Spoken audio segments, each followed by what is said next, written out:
This, sadly, is not clickbait. You read the title correctly, so let me explain more.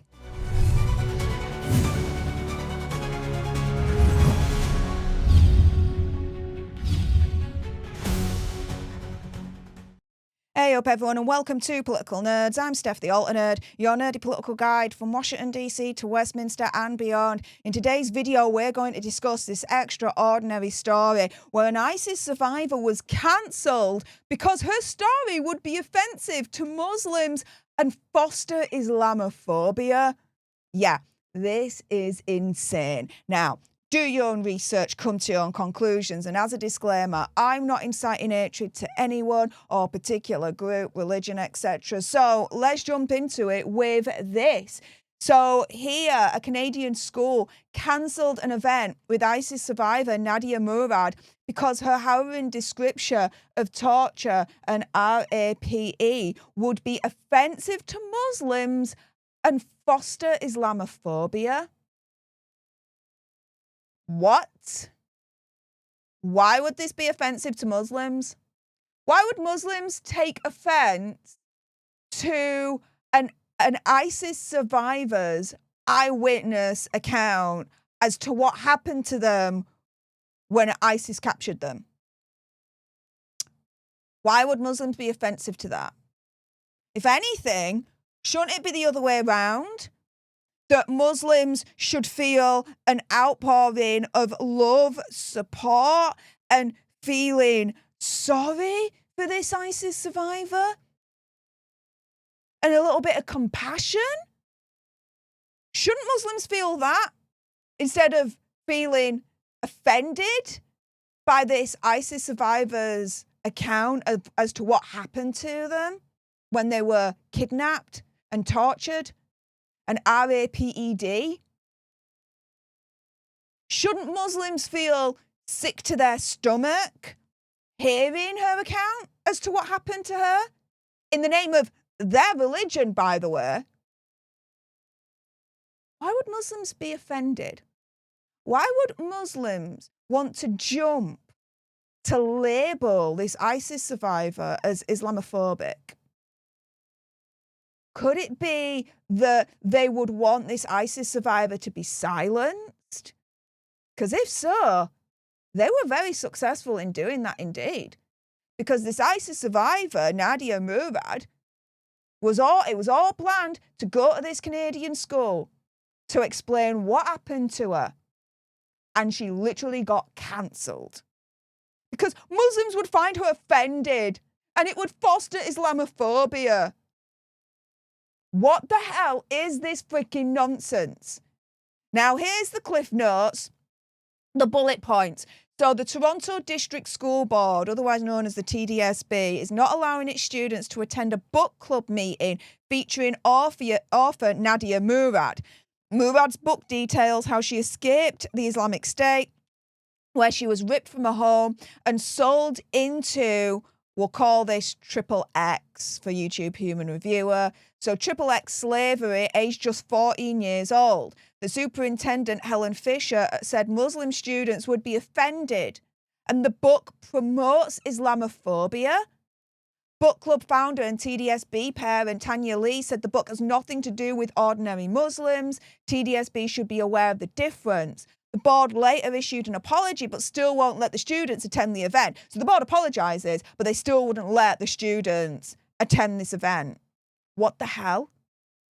Oh, and the poor Muslim students, they would be so offended. And this book promotes Islamophobia. Oh, we've got to protect the Muslim students. They're going to be so offended at this ISIS survivor. Do you know what? In a way, damn right they should be offended.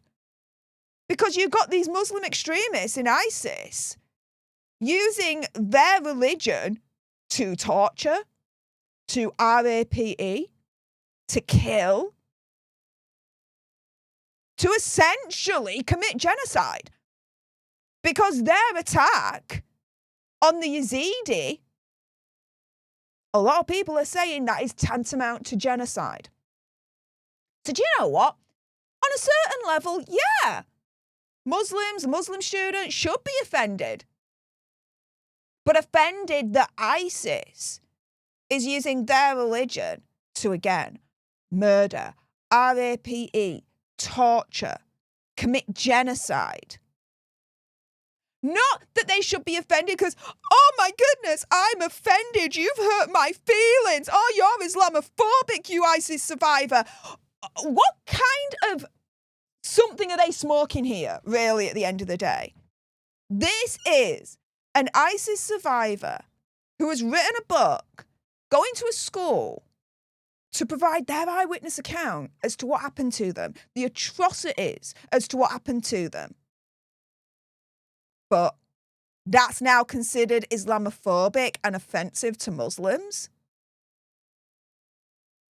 Seriously, if you think an ISIS survivor speaking out as to what happened to them, all the atrocities that happened to them, if you think that is offensive to Muslims and Islamophobic, turn around, look in the mirror and have a freaking word with your son, because you definitely need it. Let's put it this way, right? Now, in no way, shape or form am I saying that I'm even on the same freaking level, right, as an ISIS survivor, okay? Let me be very clear on that. However, I've been very open about my past and what I've been through.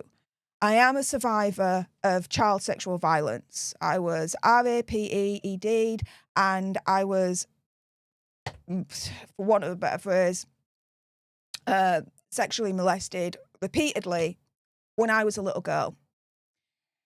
And I've spoken out about this many times because the more we survivors speak out about it, the more that it enters the public discourse, the public discussion, and the less taboo it is.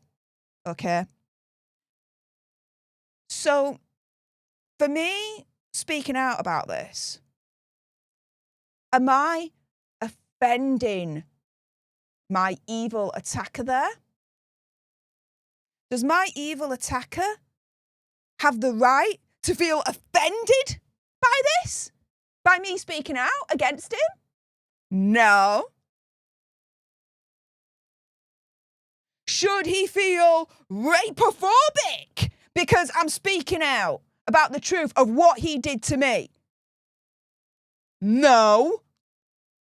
Should I be cancelled because my evil monster may feel offended or rapophobic? Hell no. Now again, let me be very, very clear on this. I am in no way, shape or form saying I am even on the same level of an ISIS survivor, because the atrocities that they went through are a million times worse. Million times worse. But do you see, in terms of the example that I'm giving you, my personal example in what I'm giving you, you see how absolutely insane, moronic, stupid, and dangerous this is? If a survivor is unable to publicly speak out as to the atrocities, as to what happened to them, and they're going to get cancelled because someone might take offence to what they say, and it might be phobic in some way, shape or form. You see how dangerous that is? How insanely dangerous that is? So this Toronto District School Board, as far as I'm concerned, can get a cactus, lace it with chili oil, and shove it up their backsides. Because they're not living on planet Earth. They're really, really not. But doing this to this ISIS survivor, absolutely cruel to try and silence this ISIS survivor. Beyond cruel. Beyond cruel. With that being said, if you appreciated this video and you want more, and believe me, of course, there's going to be more, you do not want to miss my next video, then make sure you subscribe to join our Alternate tribe here at Political Nerds. Like, share, comment down below your opinion, conspiracy theory, whatever. Are you as angry as me with this? Let me know in the comments down below. Thank you so much for tuning into this video. I appreciate all your faces. And until the next time, you guys, laters.